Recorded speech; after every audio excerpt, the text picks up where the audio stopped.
Halo, selamat malam. Perkenalkan, nama saya Novianti SEMAK. Merupakan salah satu dosen di Fakultas Ekonomi dan Bisnis Universitas Widya Dharma Pontianak. Mata kuliah yang saya ampu adalah akuntansi sektor publik. Akuntansi sektor publik merupakan suatu sistem akuntansi yang diterapkan di lembaga publik. Dewasa ini, sektor publik atau lembaga publik mendapatkan tuntutan dari masyarakat dalam pengelolaan informasi keuangan agar lebih bersifat transparan, dan penyampaian laporan keuangannya juga dituntut untuk lebih transparan kepada publik. Sektor publik sendiri terdiri dari lembaga pemerintah di pusat maupun di daerah dan lembaga non-pemerintah. Tujuan mata kuliah ini adalah untuk menghasilkan lulusan yang mampu menganalisis informasi keuangan sektor publik dan mampu menganalisis masalah-masalah dalam entitas publik. Beberapa cara yang dapat dilakukan untuk mencapai tujuan tersebut adalah melalui peningkatan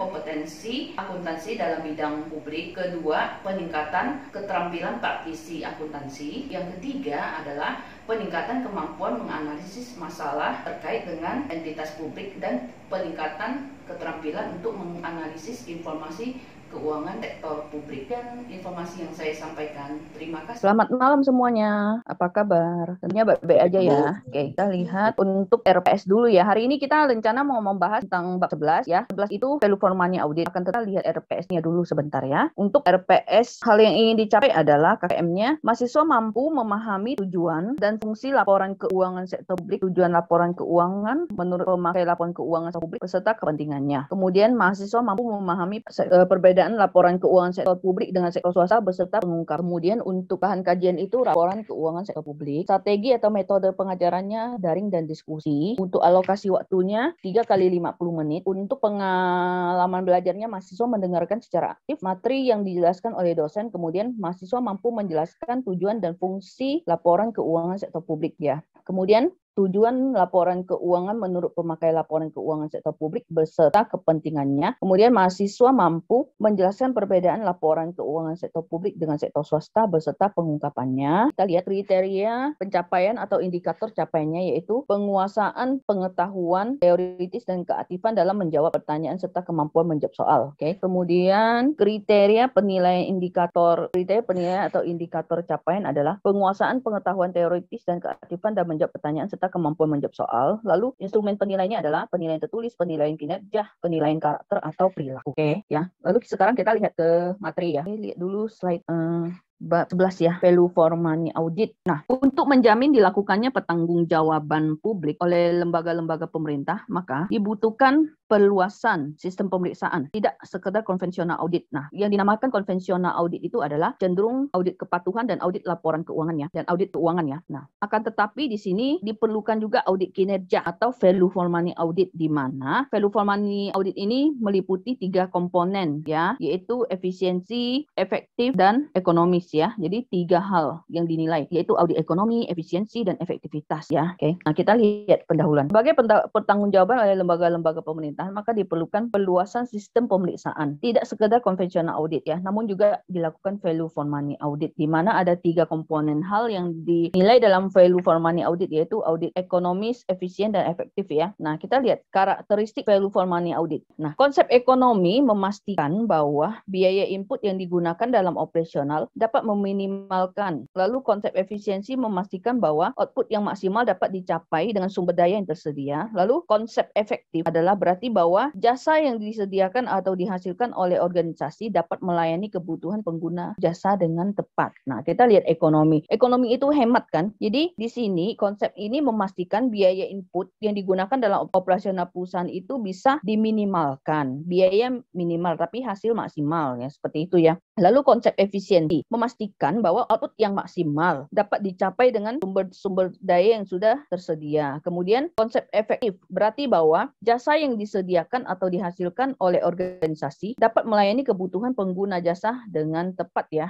Lebih cenderung ke sasaran kah, ke tujuannya kah. Nah, dalam audit konvensional, hasil audit adalah berupa pendapat atau opini auditor secara independen dan objektif tentang kewajaran laporan keuangan tanpa memberikan rekomendasi perbaikan ya. Nah, jadi ini perbedaannya. Sedangkan dalam value for money audit tidak sekedar menyampaikan kesimpulan audit kepatuhan, yaitu lebih cenderung mengaudit, memeriksa apakah perusahaan atau manajemen sudah menerapkan, menjalankan operasional perusahaan itu sesuai dengan standar operating procedure atau peraturan perusahaan yang berlaku, ataukah sudah sesuai dengan standar akuntansi keuangan. Lebih ke situ kepatuhan ya.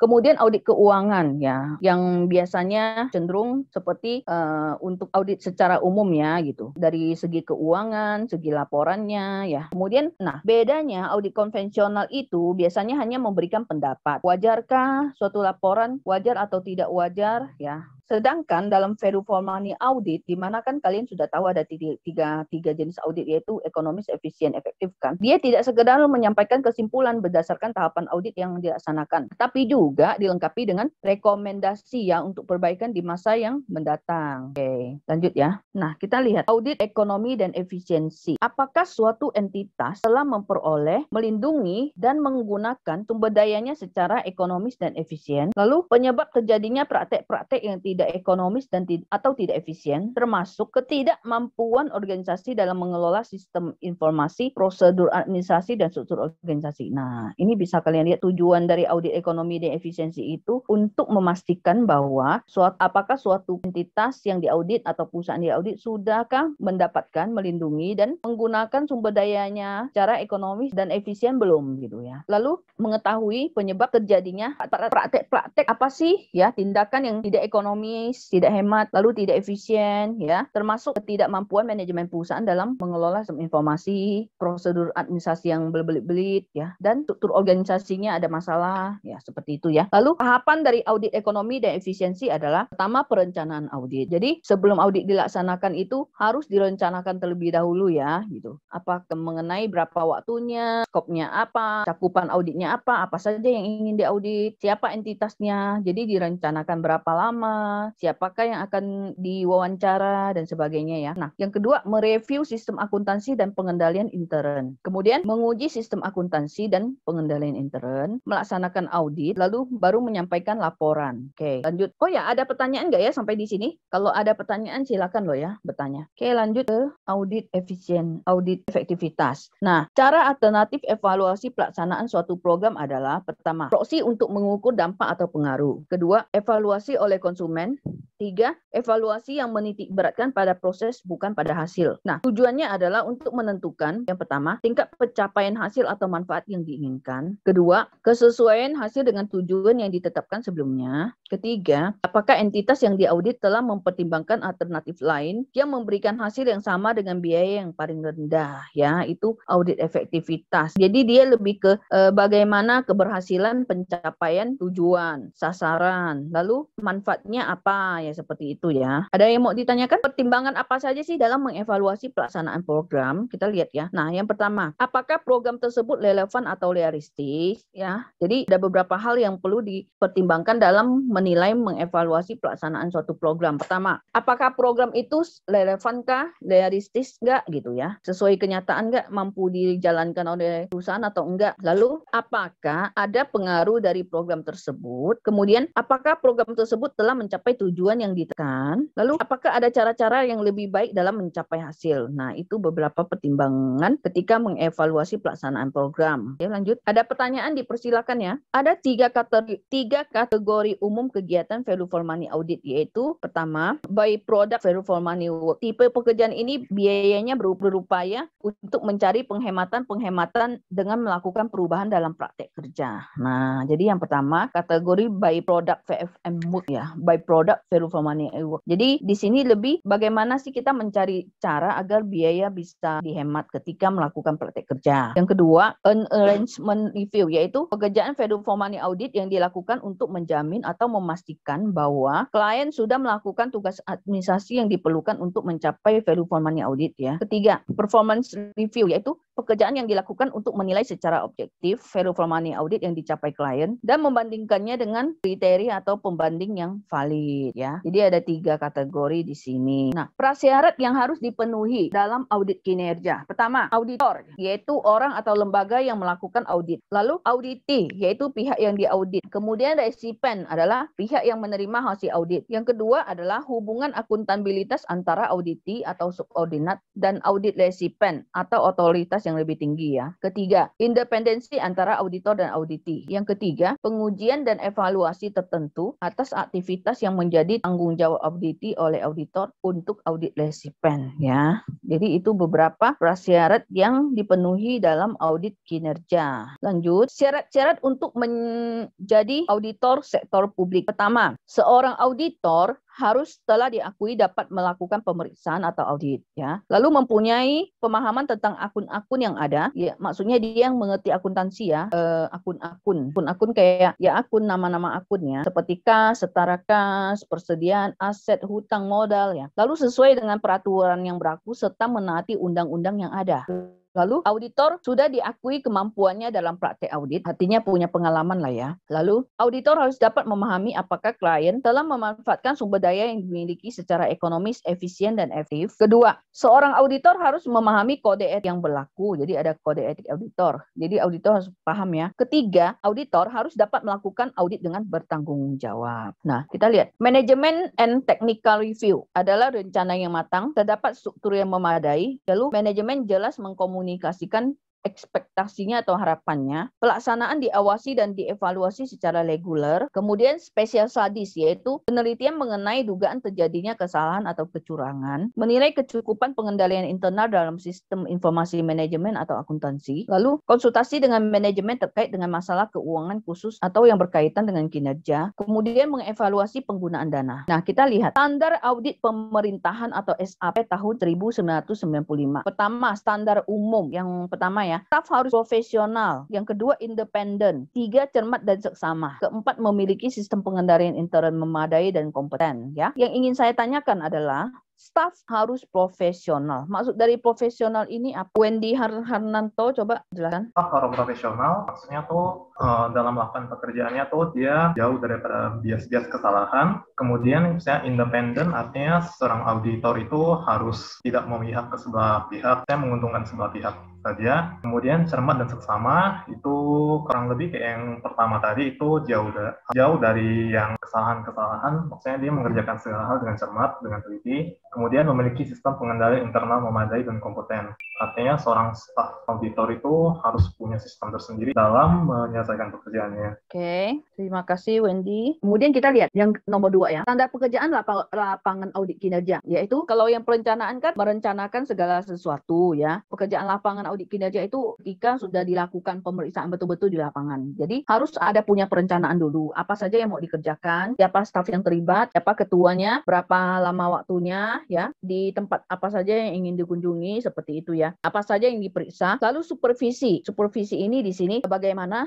ketua audit ya atau supervisor audit itu mensupervisi bawahannya ya, memanage bawahannya. Lalu kepatuhan. Maksudnya di sini harus patuh pada semua peraturan standar SOP perusahaan ya, semua peraturan-peraturan yang mengikat itu semua harus dipatuhi. Lalu pengendalian manajemen di sini adalah cara-cara manajemen dalam mengendalikan segala sesuatu yang bisa merugikan perusahaan, terutama terkait dengan pada saat pelaksanaan operasional perusahaan ya. Oke. Nah, kita lihat audit kinerja pemerintahan daerah dalam konteks otonomi daerah ya. Ada 3 aspek utama yang mendukung terciptanya kepemerintahan yang baik, yaitu pengawasan, pengendalian, dan pemeriksaan. Pertama, pengawasan, yaitu kegiatan yang dilakukan oleh pihak luar eksekutif, yaitu masyarakat dan DPR atau DPRD ya, untuk mengawasi kinerja pemerintah. Nah, jadi di sini saya ulangi ya, ada 3 aspek utama untuk mendukung pemerintahan yang baik, yaitu mengawasi. Mengawasi itu di sini mengawasi segala sesuatu yang sudah dilakukan. Kalau mengendalikan itu kan lebih ke mencegah ya, mencegah terjadi hal-hal yang merugikan. Kalau pemeriksaan itu memeriksa langsung ke lapangan, memeriksa langsung hal-hal yang dianggap merugikan. Nah, sama pengawasan itu biasanya dilakukan oleh pihak-pihak yang di luar. Contohnya masyarakat, DPR atau DPRD, untuk mengawasi apakah pemerintah itu sudah lakukan operasionalnya dengan baik, memastikan bahwa kinerjanya tidak turun ya, seperti itu. Yang kedua, pengendalian yaitu upaya pemerintah untuk menjamin dijalankannya namanya sistem dan kebijakan dalam mencapai tujuan organisasi. Ketiga, pemeriksaan, yaitu tindakan yang dilakukan pihak yang memiliki independensi dan kompetensi profesional untuk memeriksa kinerja pemerintah. Ya, okay. Permasalahan audit kinerja. Permasalahan audit kinerja lembaga pemerintahan di Indonesia. Pemberian otonomi membawa konsekuensi perubahan pada pola dan sistem pengawasan dan pemeriksaan. Pemerintah dituntut untuk lebih terbuka, lebih transparan, dan bertanggung jawab atas keputusan yang sudah dibuat. Nah, di sini ya.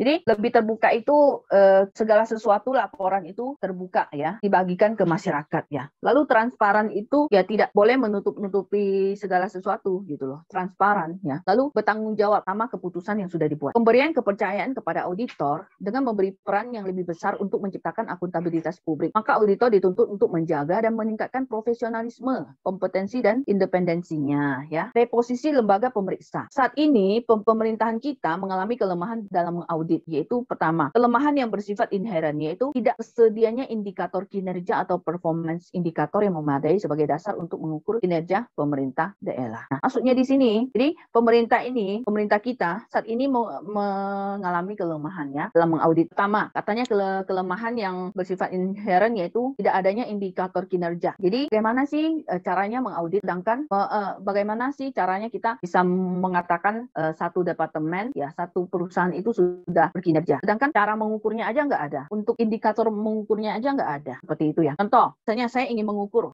kemampuan kalian dalam memahami pertanyaan yang sudah diajukan. Nah, indikator untuk saya mengukur itu bagaimana? Nggak ada gitu. Atau kamu sudah makan ya, atau kalian makan sesuatu ya, kalian mengkategorikan itu enak atau enggak, kan indikatornya nggak jelas ya, apakah dari segi bumbu kah gitu, ataukah dari hal apa gitu. Jadi di sini dia kesulitan untuk mengukur, kesulitan untuk mengaudit, karena untuk menyatakan sudah memiliki kinerja atau enggak, alat ukurnya itu enggak ada, indikator kinerjanya itu enggak ada, karena sulit untuk ditentukan, seperti itu ya. Kedua, masalah struktural, yaitu banyaknya lembaga pemeriksa fungsional yang overlapping atau tumpang tindih ya, satu dengan yang lainnya, yang menyebabkan pelaksanaan pengauditan tidak efisien dan efektif. Nah, kalau kalian baca berita kan, pemerintah saat ini ingin mengurangi departemen yang overlapping, yang terlalu banyak. Misalnya ada 4 departemen, padahal sebenarnya fungsinya sama ya gitu, mau dijadikan satu aja, yang 3 ini dibubarkan. Jadi di sini masalah struktur ya, saling tumpang tindih. Nah, untuk menciptakan lembaga audit yang efektif dan efisien, diperlukan reposisi, yaitu berupa pemisahan tugas dan fungsi yang jelas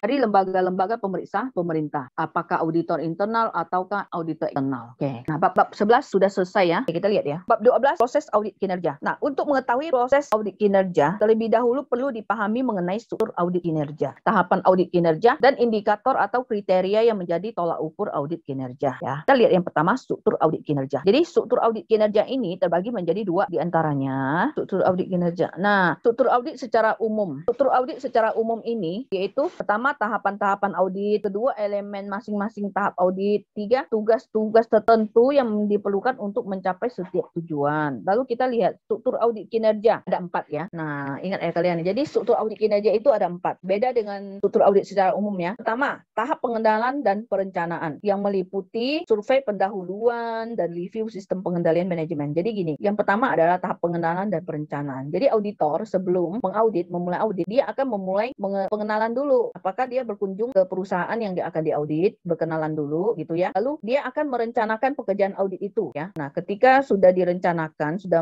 berkenalan, sudah merencanakan, biasanya itu dia pengenalan ini dia juga bisa survei pendahuluan ya. Survei itu mengunjungi atau bertanya langsung, wawancara ke beberapa orang di perusahaan. Lalu dia akan melakukan pekerjaan mereview sistem pengendalian manajemen yang selama ini. Dia akan mempelajari setelah bertanya ya, dia akan mempelajari sistem pengendalian manajemen yang sudah diterapkan itu seperti apa gitu. Yang kedua, baru tahapan auditnya ya, yaitu mereview hasil-hasil program. Jadi apa sih program kerjanya dikumpulkan ya, dipelajari, direview. Lalu mereview ekonominya, dari segi ekonomis nggak ya ini ya, ada yang curang nggak ya, ada yang boros nggak ya, seperti itu ya. Sudah dilakukan praktek pekerjaan yang menguntungkan perusahaan nggak gitu. Lalu review kepatuhan. Nah, dari segi kepatuhan ini melanggar standar nggak ya, standar yang sudah ditetapkan perusahaan sendiri, dia sudah melanggar standar nggak ya, atau patuh sama standar nggak ya, terutama SOP perusahaan ya. Misalnya terkait pembelian atau pengeluaran, kan ada standarnya kan, ini sudah sesuai standar belum gitu. Yang ketiga baru tahapan pelaporan, yaitu persiapan laporan, mereview dan revisi kalau ada, baru pengiriman dan penyajian laporan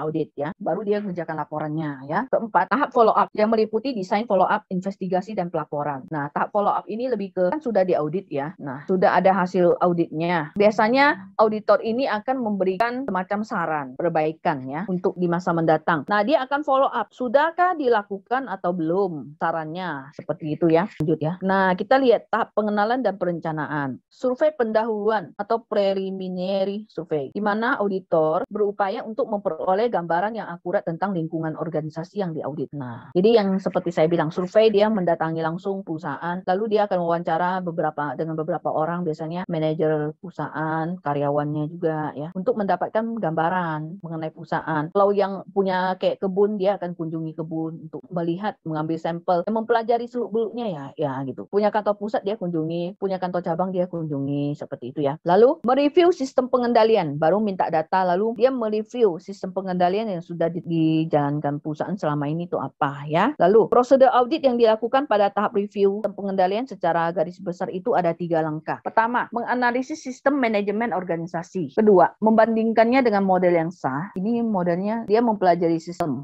manajemen perusahaan. Lalu bandingkan dengan model yang umumnya ada gitu ya. Lalu mencatat dugaan setiap ketidakcocokan atau ketidakpastian. Sudah dipelajari, sudah dibandingkan. Apabila ditemukan ada kesalahan, ketidakcocokan, kecurangan, dia akan catat seperti itu. Oke, lanjut. Kriteria pengendalian untuk hasil-hasil program penilaian ekonomi dan efisiensi ya. Nah, kriteria yang digunakan untuk menilai reliabilitas data ada terbagi menjadi 2 area. Pertama, proses pengumpulan, perhitungan, dan pelaporan data. Jadi, prosedur yang ada didesain untuk memastikan fairness, dependability, dan reliability data ya. Lalu terdapat pengendalian dalam proses pengumpulan dan perhitungan data untuk memastikan integritas data ya. Pengendalian yang telah diterapkan sudah dijalankan. Kemudian terdapat dokumentasi yang memadai untuk menentukan integritas data. Kedua, kecukupan pelaporan data. Nah, data yang dikumpulkan dan dihitung dibuat dengan dasar yang konsisten dengan tahun sebelumnya. Kewajaran dan reliabilitas data disajikan dengan kriteria tertentu. Nah, pekerjaan audit pada tahap pengenalan dan perencanaan diharapkan mampu mempersiapkan 2 buah dokumen. Pertama, memorandum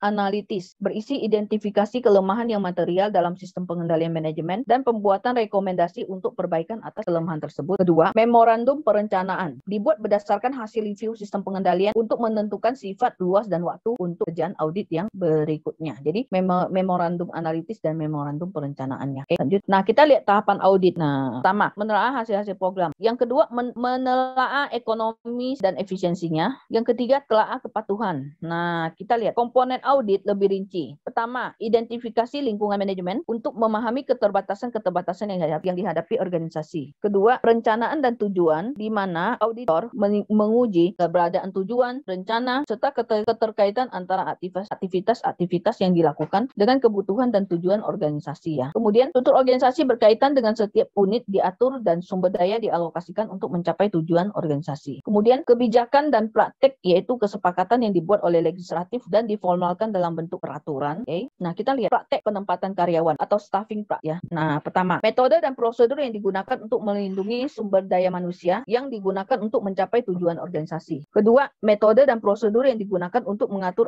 administrasi penggajian. Ketiga, metode dan prosedur untuk menilai kinerja karyawan. Keempat, kebijakan dan prosedur pelatihan karyawan. Kelima, affirmative action plan. Kalau pertama kan kita ingin dalam praktek penempatan karyawan ya. Biasanya ada pertama yang diperhatikan adalah metode dan prosedur untuk melindungi sumber daya manusia yang digunakan untuk mencapai tujuan. Kedua, metode dan prosedur yang terkait untuk masalah administrasi penggajian karyawan. Tiga, metode dan prosedur untuk menilai kinerja karyawan. Oke, sekarang tahap pelaporan ya. Jadi ada 3 langkah dalam mengembangkan laporan audit ya. Pertama, persiapan dulu. Jadi ketika auditor melakukan pemeriksaan lapangan, dia menemukan beberapa hal ya. Contoh, dia ke kebun sawit lah periksa ya kan. Oh, ditemukan banyak buah-buah yang jatuh berserakan gitu, nggak dipungut. Berarti kan di sini ada yang tidak beres. Artinya berarti ada pekerjanya nih atau tukang panennya nih yang nggak benar gitu loh, nggak efisien. Harusnya waktu memanen itu ya buah-buah janjang itu dipungut dong yang bersih, kan sayang ya buahnya seperti itu. Nah, ketika dia membuat laporan, dia akan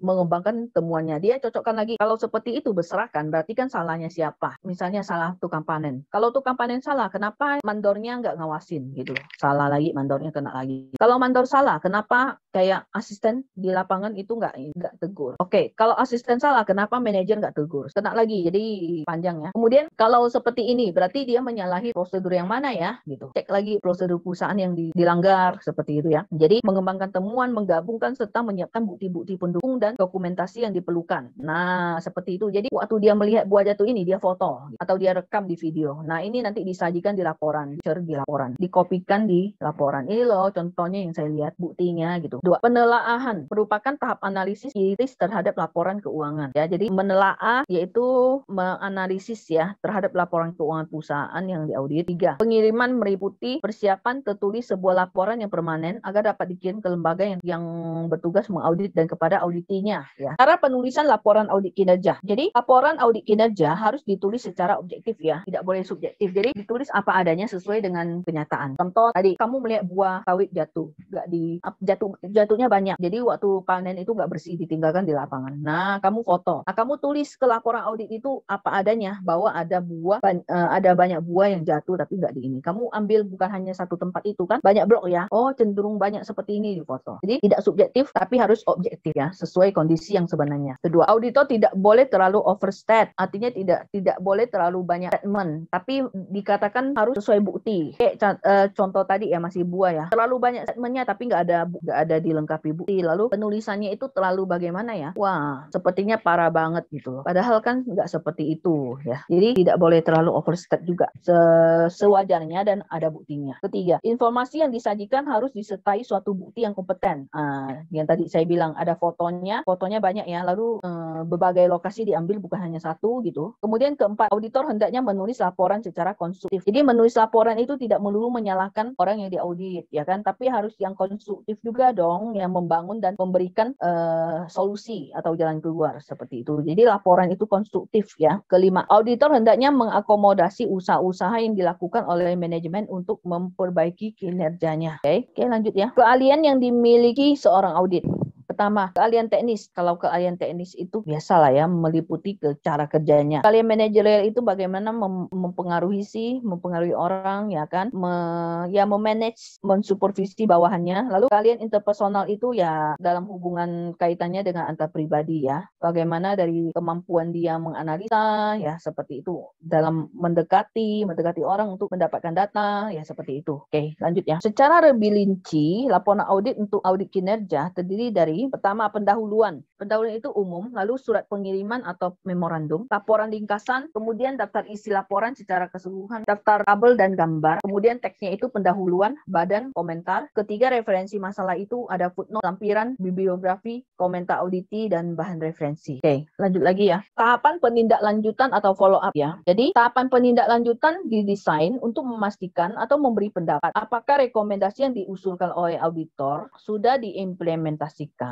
Nah, dari sisi auditor, hal yang perlu diperhatikan dalam tahap penindaklanjutan antara lain, pertama, dasar pelaksanaan follow up. Kedua, pelaksanaan review follow up. Tiga, batasan follow up itu apa saja. Yang keempat, implementasi rekomendasi. Nah, jadi tahap penindaklanjutan itu ada follow up adalah untuk memastikan apakah saran yang sudah diberikan oleh auditor itu sudah dilaksanakan atau belum sama auditi gitu loh, sama pihak yang diaudit. Jadi dasar pelaksanaan ini kita lihat ada implementasi oleh unit kerja, implementasi oleh eksekutif, peranan auditor dalam pengimplementasian rekomendasi audit. Lalu pendekatan untuk memastikan implementasi audit adalah pertama, tindakan legislatif secara formal, dua, tindakan legislatif secara informal, tiga, tindakan legislatif melalui anggaran. Kemudian pemeriksaan kembali secara periodik ya. Selesai ya. Oke, untuk bab 12 kira-kira jelas nggak ya? Ya silakan. Ini Devi. Oke, silakan Devi. Saya mau bertanya, apakah ada efek atau hukum apabila dia menyimpang dari atau melanggar penulisan laporan audit gitu? Maksudnya sanksinya gitu ya? Iya. Nah, kalau yang kalian baca misalnya ya, kalian pernah tahu kasus Enron nggak? Pernah dengar kasus Enron? Iya. Nah, betul. Jadi ada ya. Apakah yang paling parah misalnya kalau dia tahu tapi dia menyembunyikan gitu ya? Nah, itu bisa sampai dicabut izinnya seperti itu. Kadang-kadang bisa dituntut pidana juga ya. Nah, kalau udah hanya dari segi misalnya nggak terlalu material sih enggak lah ya. Palingan hanya kayak entitas hanya tidak dipercaya saja gitu loh ya kan. Palingan hanya kita kedepannya saya nggak mau pakai auditor ini lagi, saya pakai auditor yang lain. Jadi yang paling penting adalah kewajaran laporan. Makanya auditor itu harus independen ya, tidak boleh terpengaruhi dan sebagainya. Kalau yang kasus Enron kan dia kerjasama gitu ya, menutupi gitu ya kan. Nah itu sampai dipidana, sampai dicabut ya. Jadi untuk orang, makanya kenapa untuk orang-orang yang bekerja di auditor itu adalah harus cermat ya kan, cermat ya. Lalu integritas itu penting ya. Dimanapun sih, bukan cuma auditor, kita juga integritas ya. Dimanapun kita harus berani menolak segala sesuatu yang memang melanggar kaidah ya. Misalnya jika kamu kerja juga teman kamu bilang, ya sudahlah, kamu bantu saya lah ya, seperti ini ya, menyimpang kan, udahlah nanti saya kasih kamu sesuatu ya, nanti saya takdir deh atau saya apa gitu ya, boleh lah ya bantu saya gitu kan, boleh lah gitu kan ya. Kita harus tegas, berani menolak, oh maaf gitu ya, ini nggak sesuai prosedur ya, ini bukan hak saya, atau ini maaf, saya hanya menjalankan pekerjaan ya, seperti itu kan. Auditor juga sama. Oke, tanyaannya bagus ya Devi. Ada lagi yang mau ditanyakan? 12? Kalau nggak ada, kita mungkin nanti kalau selesai kita karena udah mau ujian, kita latihan soal aja ya, karena 2 bab sudah.